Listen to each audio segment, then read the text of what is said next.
नमस्कार, स्वागत है आप सबका। मैं हूं आपके साथ मीनाक्षी शोरान और बात करते हैं उत्तर की। उत्तराखंड जहां कुदरत है, अध्यात्म है, पर्यटकों का रेला है, क्योंकि उत्तराखंड देवभूमि है। रोज इसी देवभूमि से जुड़ी खबरें हम आपको दिखाते हैं, तो देखते हैं आज उत्तराखंड से क्या क्या है खास।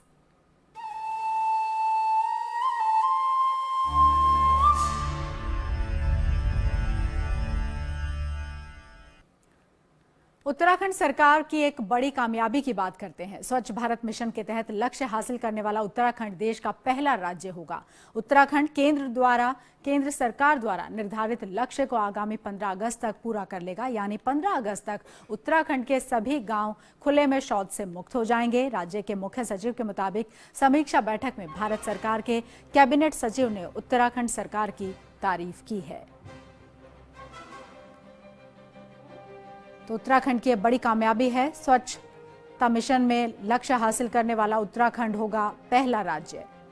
केंद्र सरकार द्वारा निर्धारित ये लक्ष्य है और इसमें उत्तराखंड को कामयाबी मिली है। 15 अगस्त तक उत्तराखंड स्वच्छता का अपना जो लक्ष्य है उसे पूरा कर लेगा। यानी 15 अगस्त तक सभी गांव खुले में शौच से मुक्त हो जाएंगे। कैबिनेट सचिव ने उत्तराखंड सरकार की तारीफ की है।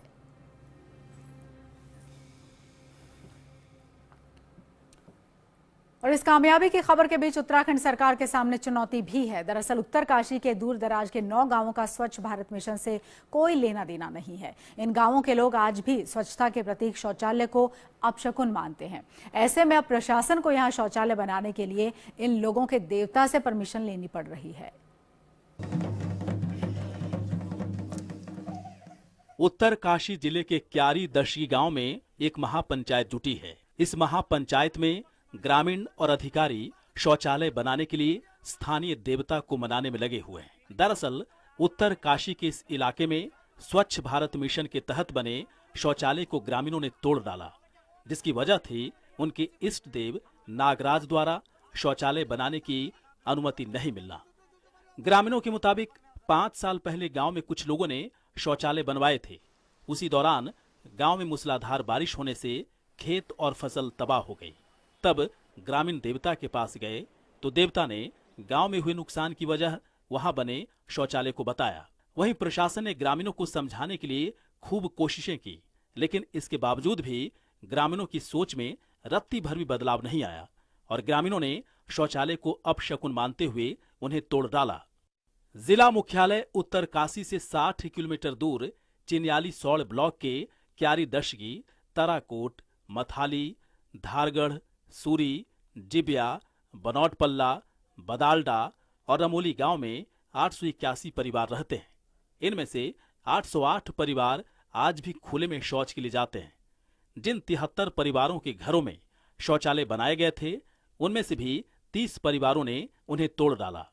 वहीं 20 परिवारों ने शौचालय पर ताला लगा दिया। ले देकर 23 परिवार ही शौचालय का इस्तेमाल कर रहे हैं। इन हालातों के बीच अधिकारियों ने आखिरकार देव डोलियों की शरण ली और काफी मान मनोबल के बाद स्थानीय देवता ने अपनी शर्त पर शौचालय बनाने की अनुमति दे दी। गॉड है दोज हु आर देमसेल्व्स, कि भगवान उन्हीं की मदद करेगा जो स्वयं अपनी मदद करेंगे। लोगों को ये बोला कि जब आप स्वयं से चाहेंगे कि आपको ये करना है तो भगवान आपकी जरूर मदद करेंगे। तो ये विश्वास लोगों में आ गया। इस मामले को छोड़ दिया जाए तो स्वच्छ भारत मिशन में उत्तराखंड का रिकॉर्ड शानदार रहा है। ऐसे में उत्तरकाशी के इस इलाके में शौचालय बनाना सरकार के सामने बड़ी चुनौती थी। Balbir Parmar, team news world India. और मौसम विभाग ने अलर्ट के बीच उत्तराखंड के कई इलाकों में बारिश का दौर जारी है। उत्तराखंड के मैदानी इलाकों में शुक्रवार को दिन भर धूप छांव का दौर चलता रहा, लेकिन गढ़वाल के पहाड़ी इलाकों में जोरदार बारिश हो रही है।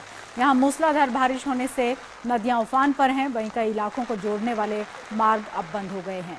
शुक्रवार को बद्रीनाथ और चमौली समेत कई जगहों पर बंद करना पड़ा। हाईवे और दूसरे मार्गों पर मलबा आने से यात्रियों को खासी परेशानी हो रही है। रुद्रप्रयाग से केदारनाथ तक गुरुवार रात से ही रुक रुक कर बारिश हो रही है।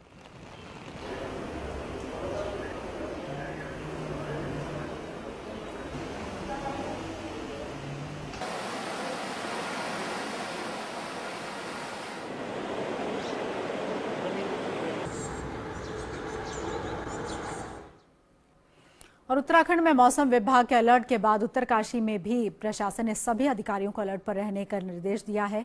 जिला प्रशासन ने हर तहसील स्तर पर यह आदेश जारी कर दिया है। नदी किनारे रहने वाले लोगों को भी खासतौर पर सूचना दे दी गई है कि ये लोग अगले 48 घंटों के दौरान सावधान रहें।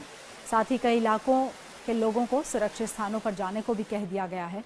लगातार हो रही बारिश की वजह से भागीरथी का जलस्तर भी बढ़ा हुआ है। इन सब के बीच प्रशासन लगातार हालातों पर नजर बनाए हुए है।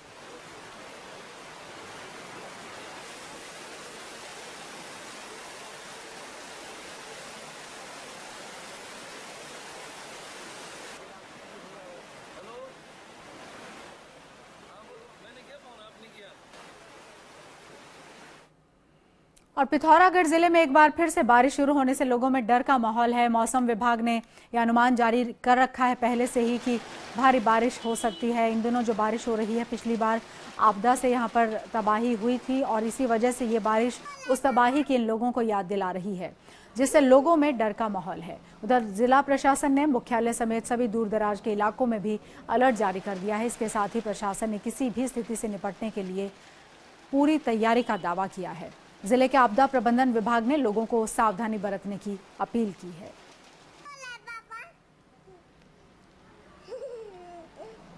आगामी जो 72 घंटों में भारी से लेकर के बहुत भारी वर्षा की जो चेतावनी है वो हर स्तर पर जारी की गई है। इसके लिए ग्राम स्तर पर हमने ग्राम प्रधानों और पंचायत प्रतिनिधियों को भी संदेश भेजे हैं कि विभागीय टीमों के साथ साथ जो है जन सहयोग लेते हुए और आपदाओं का संज्ञान लेते हुए वो लोग जो है सावधानी, सुरक्षा और आवागमन में नियंत्रण बरतें। और अगर किसी क्षेत्र में बादल फटने या इस तरह की घटना हो जाती है तो संपूर्ण जो प्रणाली है, सारे विभाग हैं, वो जो है तत्परता से और अधिक तत्परता से कार्य करते हुए आपदा प्रभावित लोगों की सहायता, खोज, बचाव और राहत के लिए एक टीम के रूप में समन्वित होकर के कार्य करेंगे।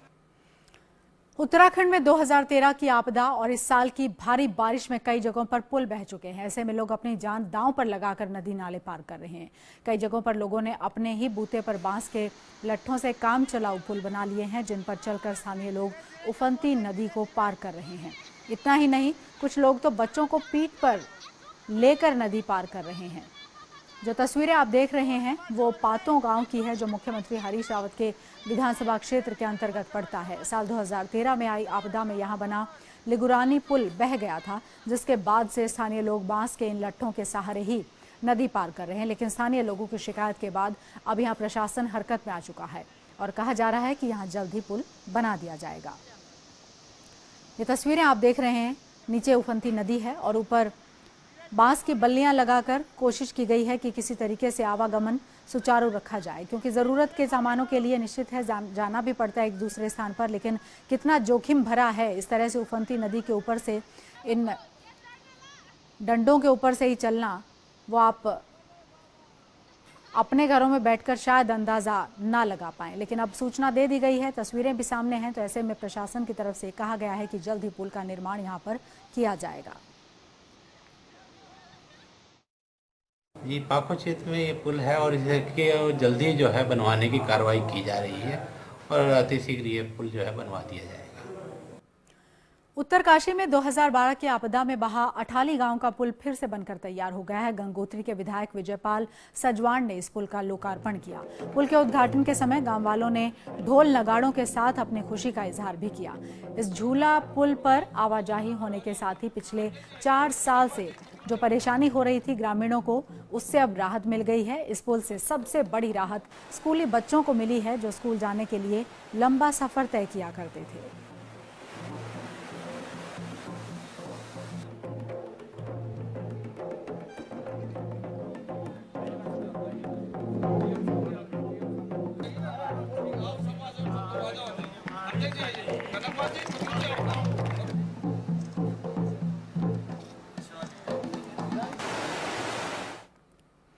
और बारिश के चलते नैनीताल के आसपास कई गांवों को जोड़ने वाले मार्ग पानी में बह गए। यहां नैनीताल के समीप गहरीखेत, अधोडा, कुन गांव का मार्ग जो है वो लगातार हो रही बरसात के कारण ध्वस्त हो गया है। इन गांवों का मार्ग ध्वस्त होने के कारण स्कूली बच्चों के साथ इन गांव के लोगों को खासी परेशानियों का सामना करना पड़ रहा है। इसी रास्ते से लगभग 10 किलोमीटर का सफर पैदल तय करते हुए रोजाना इन 3 गांवों के बच्चे नैनीताल जो उनके स्कूल हैं वहां जाया करते थे और उधर नीचे तलहटी में बसे गांवों नारायण नगर और चारखेत में भी जो बरसात हो रही है वो लोगों पर आफत बनकर टूट रही है। हालांकि उत्तराखंड सरकार की मुस्तैदी के चलते प्रशासन भी हरकत में आ चुका है। नैनीताल के जिलाधिकारी ने लगभग 3 किलोमीटर पैदल चलकर इस इलाके का मुआयना किया और हालातों पर तुरंत संज्ञान लेते हुए तत्काल इस मार्ग को दुरुस्त करने का आदेश भी दिया। ऊपर पत्थर बिल्कुल गिर चुके हैं, रास्ता बिल्कुल बंद हो चुका है, वहाँ से कोई जा नहीं सकता। परसों स्कूल के बच्चे आए हैं, उससे पहले बीच में वो पत्थर गिर गया, किसी पे गिरा नहीं हो, अच्छा हुआ। अगर कोई किसी पे गिरता तो हानि भी हो सकती थी किसी की जान की। उसके बाद बच्चे वहाँ से नीचे से आए हैं, उसके पत्थर के नीचे से एक रास्ता है, रास्ता भी नहीं है, उसमें ही पहाड़ में आए हैं, नीचे से पहाड़ में चढ़ के घास पकड़ के, घास फूस टहनियाँ पकड़ के घर गए अपने। उसके बाद आज बच्चों ने छुट्टी करी है, आज कोई गया नहीं है स्कूल। कोई आदमी बीमार हो जाए तो ऐसे मौसम में पत्थर आते हैं, हम उसको डोली में लाना है, हमको बाजार को 8-10 दिनों का इंतजाम करना है, तो अचानक पत्थर आ जाए, अपना जो बचाएं या जो बीमार है उसको जो बचाएं। सामान ऐसा है इस समय हमारे यहाँ टोटल सब्जी सबके घर में सड़ी है, आलू की फसल सबसे मेन है इस समय, आलू सबके घर में बर्बाद हो रहे हैं। घोड़े वगैरह आ रहे थे वो भी नहीं आ पा रहे हैं, तो पैदल आदमी 10-15 किलो से ज़्यादा तो नहीं ला पाएगा, क्यों इतना पैदल आना है। तो ये सबसे मेन दिक्कत। और दूसरी दिक्कत है कि बच्चों के लिए इसका लगभग 7 किलोमीटर का हिस्सा नगरपालिका नैनीताल के पास है और बाकी आगे के जो 10 किलोमीटर हैं वो ग्रामीण क्षेत्र में ब्लॉक के पास है। इसमें जैसा कि आप देख पा रहे हैं बहुत बड़ी स्लाइड मौके पे आ गई है, जिससे कि बच्चों को भी आने जाने में दिक्कत है, स्कूल सभी नैनीताल में पढ़ते हैं, गाँव वालों को भी दिक्कत है और जो मेनली इसको अश्मार्ग के रूप में भी इस्तेमाल किया जाता था वो भी दिक्कत है। तो यहाँ पे नगरपालिका के इंजीनियर वो भी आए हुए हैं, इनसे कहा गया है कि 1 किलोमीटर में 60,000 के रुपए के हिसाब से जो एस्टिमेट बनता है दैवीय आपदा में उसकी मांग करें और जो स्लाइड हटाने के लिए जितना भी इसमें पैसा लगेगा उसकी भी मुझसे मांग कर लें और काम फिलहाल तत्काल शुरू कर दें। गैंग वैसे पालिका की यहाँ पे लग भी गई है और इस रास्ते को फिलहाल बरसात में चलने योग्य बना दें। उत्तराखंड सरकार ने सूबे में किसी भी आपदा से निपटने के लिए इस बार पूरी तैयारी कर रखी है। किसी भी आपदा का सामना करने के लिए आम जनता और सरकारी कर्मचारियों को भी ट्रेनिंग दी जा रही है। इस तरह की ट्रेनिंग के लिए एनडीआरएफ से भी मदद ली जा रही है। उत्तराखंड में किसी भी तरह की आपदा से निपटने के लिए प्रशासन इन दिनों खासी मुस्तैदी दिखा रहा है। इसके लिए एनडीआरएफ की खास तौर पर मदद ली जा रही है। इसी सिलसिले में एनडीआरएफ ने पिथौरागढ़ की पुलिस लाइन में एक मॉक ड्रिल का आयोजन किया। यहां एनडीआरएफ के जवानों ने आपदाओं में काम आने वाले उपकरणों का प्रदर्शन किया। इसके साथ ही बचाव और राहत के अलग अलग तरीके भी बताए। इस मॉक ड्रिल के दौरान आम जनता के साथ पुलिस और प्रशासन के अलग अलग विभाग से जुड़े 160 अधिकारी और कर्मचारी मौजूद रहे। 3 दिवसीय आपदा प्रबंधन ड्रिल था ये, जिसमें प्रशिक्षण 3 दिन का एनडीआरएफ द्वारा दिया गया है। आज इसका समापन हुआ। समापन पे इन लोगों के द्वारा पुलिस प्रशासन के जितने भी स्टेक होल्डर्स थे उनके द्वारा पार्टिसिपेट किया गया और इसी को समाप्त करने के लिए आज एक ड्रिल शो का इनके द्वारा एक आयोजन किया गया, जिसमें कि आपके द्वारा देखा गया कि विभिन्न शो को इनके द्वारा दिखाया गया कि किस तरह से कैजुअलिटी कौन आपदा में हमें क्या काम करना चाहिए, गोल्डन आवर में क्या करना होता है। कुदरती आपदाओं को रोकना तो इंसान के वश में नहीं है, लेकिन इस तरह की ट्रेनिंग के जरिए आपदा के दौरान होने वाले नुकसान को कम जरूर किया जा सकता है। कुछ ऐसा ही मानना है एनडीआरएफ के अधिकारियों का भी। हम बस्टडी ऑपरेशन के लिए आए थे, पुलिस ने वहाँ भी हमारे साथ काम किया था और डीएम साहब ने और एसपी साहब ने वो किया था कि हमें जो है 3 दिवसीय एक ट्रेनिंग दिया जाए, क्योंकि सीएम साहब ने वो किया था 11 तारीख से पूरे प्रदेश में 3 दिवसीय ट्रेनिंग चलाया जाए। तो हमने फिर आपदा के लिए इनको ट्रेनिंग दिया था किस तरह से जो है जो आपदा है उसमें घायल व्यक्तियों को बचाया जाए और कम से कम नुकसान हो, और उसके प्रति जन जागरण। स्कूल के बच्चे भी आए थे, उनको हमने भी सिखाया था कि इस तरह की आपदाएं आती हैं। उत्तराखंड सरकार पहले ही साफ कर चुकी है कि आपदाओं से निपटने के लिए अधिक से अधिक लोगों को ट्रेनिंग दी जाएगी। ऐसे में आने वाले दिनों में इस तरह के आयोजन सूबे के दूसरे इलाकों में भी देखने को मिलेंगे। Team news world India. Pithoragarh की तरह कोटद्वार में भी किसी भी आपदा से निपटने के लिए प्रशासन की तरफ से एक विशेष अभियान चलाया गया। इस अभियान के तहत तमाम स्थानीय विभागों के अधिकारियों और स्कूली बच्चों को खास प्रशिक्षण दिया गया। इस दौरान उत्तराखंड पुलिस के महानिदेशक और कई आला अधिकारी भी मौजूद रहे। राज्य में किसी भी आपदा से निपटने के लिए सरकारी महकमों के अधिकारियों और स्कूली बच्चों के लिए कोटद्वार में एक प्रशिक्षण अभियान चलाया गया। इस अभियान का मुख्य कारण था कि कैसे मुश्किल हालात में आप खुद की और अपने साथियों की मदद कर सकते हैं। वहीं आपदा जैसी घटना में जान माल की कम क्षति हो, जिसमें स्वास्थ्य विभाग की टीम ने बताया कि तत्काल घायलों को कैसे प्राथमिक उपचार पहुंचाया जा सकता है। अगर कोई व्यक्ति लेटा हुआ है तो सबसे पहले हम उसमें देखेंगे आपदा की वजह से आपदाग्रस्त कोई व्यक्ति है, फिर एक्सीडेंट किसी का हुआ है, तो उसमें सबसे पहले हम उसका 3 चीजें होती है, सर्कुलेशन, एयरवे, ब्रीदिंग, उसके लंग्स प्रॉपर्ली काम कर रहे हैं या नहीं कर रहे हैं। अगर चेस्ट उसका मूव कर रहे हैं यानी कि लंग्स प्रॉपर्ली काम कर रहे हैं। अगर ये सब नहीं है तो हम क्या कर सकते हैं, लगभग मिडिल से हल्का सा लेफ्ट जाके चेस्ट कंप्रेशन स्टार्ट करेंगे, रेस्पिरेशन दे सकते हैं या फिर मुंह से नाक पे हवा दे सकते हैं, या फिर अगर आपके पास कोई माध्यम है जैसे कि बैग एंड मास्क वेंटिलेशन, उसके थ्रू आप उसको वेंटिलेशन कर सकते हैं। इस कार्यक्रम में उप जिलाधिकारी सहित पुलिस अधीक्षक और तमाम स्थानीय विभागों के अधिकारियों ने भी हिस्सा लिया। वहीं पुलिस रेस्क्यू टीम ने छात्र और छात्राओं को आपदा के दौरान उपयोग में आने वाले उपकरणों की भी जानकारी दी।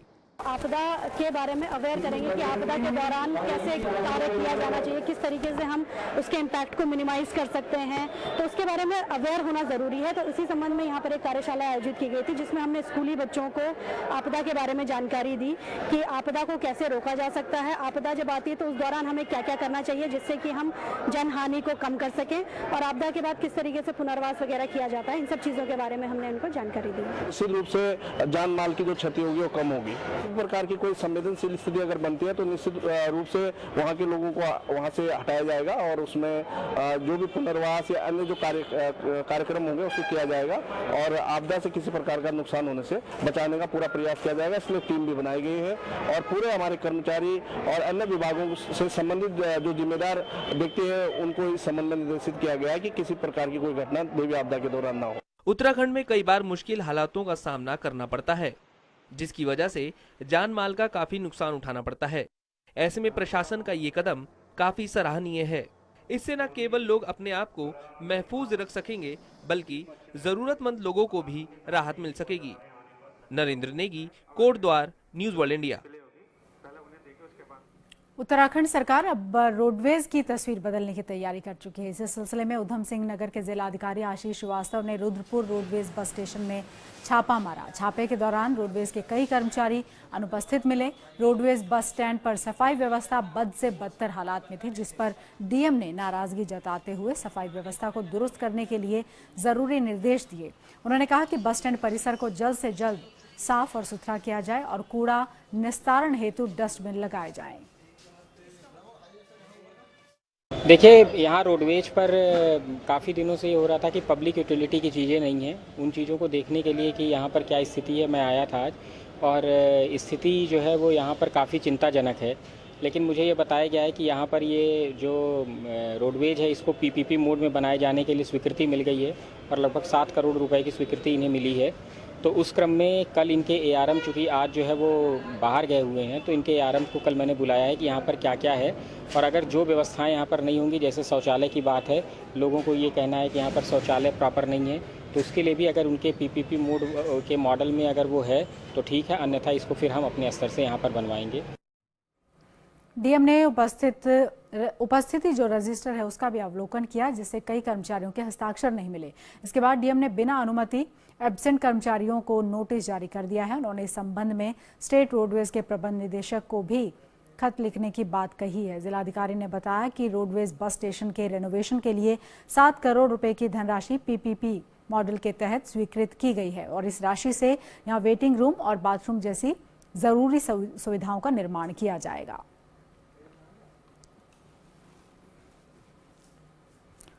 उत्तराखंड में शक्तिमान की मूर्ति को रातों रात हटाने के मामले में मुख्यमंत्री हरीश रावत ने बड़ा खुलासा किया है। न्यूज वर्ल्ड इंडिया से खास बातचीत करते हुए मुख्यमंत्री हरीश रावत ने कहा कि शक्तिमान की मूर्ति बनाने में भारी लापरवाही हुई थी।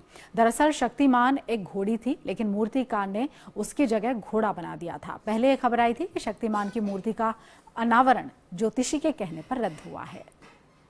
पूजा पाठ की बात समझ में आती है, बिल्कुल आपने सही कहा, लेकिन कुछ अंधविश्वास के चक्कर में आकर के शक्तिमान घोड़े की प्रतिमा को हटा देना और उसके बाद मुख्यमंत्री जी का इतना चर्चा में आ जाना और बहुत खुलकर के कुछ नहीं कह पाना, हम ये भी कह सकते हैं क्योंकि तत्काल प्रभाव से आपका कुछ बयान सामने नहीं आया।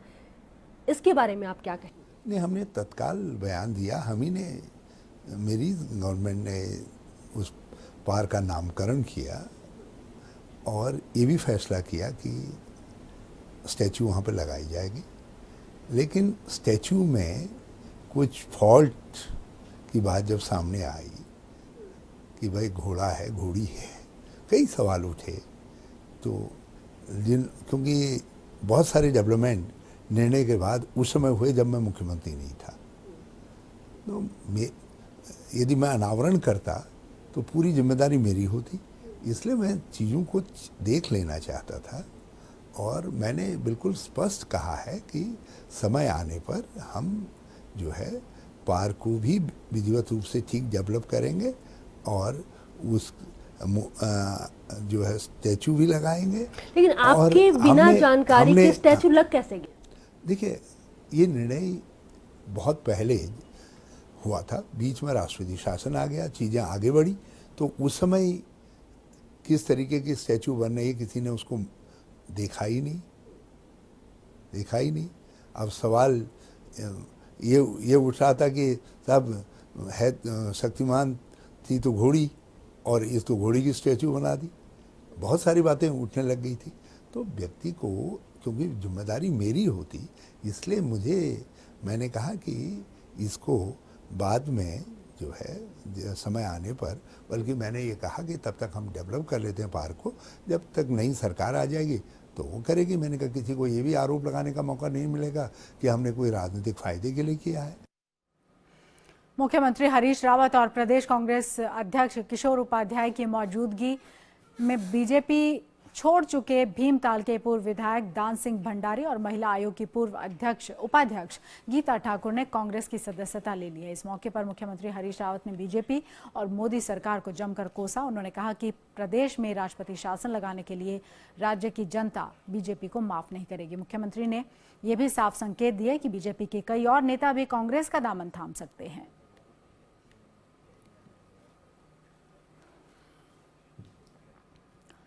कुख्यात इनामी बदमाश चीनू पंडित को 14 दिन में न्यायिक हिरासत में जेल भेज दिया गया है। चीनू पंडित को कड़ी सुरक्षा के बीच कोर्ट में पेश किया गया था। कुख्यात गैंगस्टर चीनू पंडित की पश्चिमी यूपी के कुख्यात राठी गैंग से गैंगवार चल रही है। ऐसे में दूसरा गैंग चीनू पर हमला न कर दे, इसकी आशंका के चलते दूसरे कई थानों में पुलिस भी कोतवाली में डेरा डाले रही। चीनू को भी एसटीएफ और विकासनगर कोतवाली पुलिस की संयुक्त टीम ने मुठभेड़ के बाद गिरफ्तार किया था। उसके पास से पिस्टल और AK-47 राइफल के साथ बड़ी संख्या में कारतूस भी बरामद किए गए थे।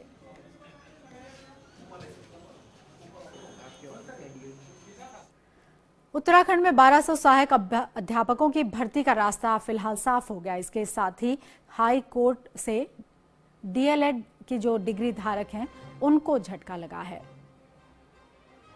कोर्ट ने सरकार और BEd धारकों से विशेष अपील स्वीकार करते हुए सहायक अध्यापकों की भर्ती की विज्ञप्ति और चयन प्रक्रिया पर लगी रोक हटाने के आदेश दिए हैं।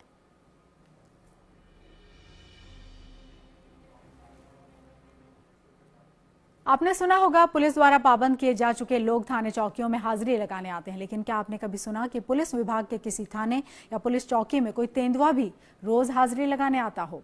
लेकिन ऐसा हो रहा है टिहरी जिले के एक पुलिस चौकी में।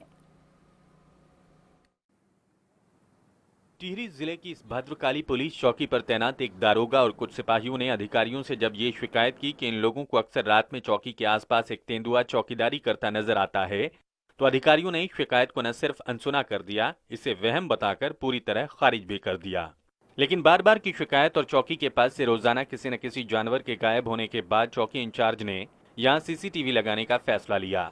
इसके बाद CCTV में जो कुछ कैद हुआ वो आपके सामने है।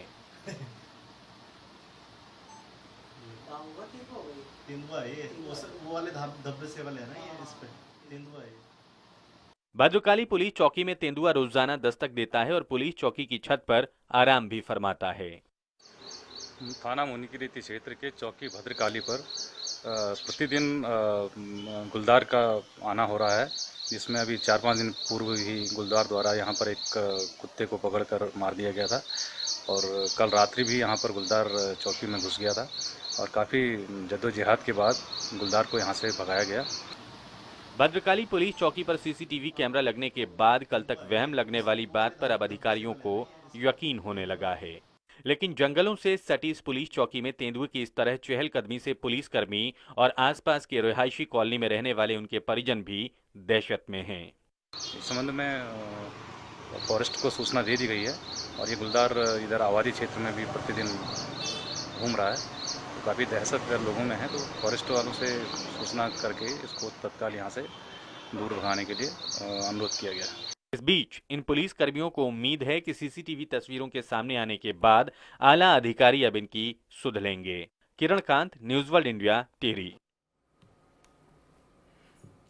और उत्तर की बात में आज के लिए इतना ही। नमस्कार।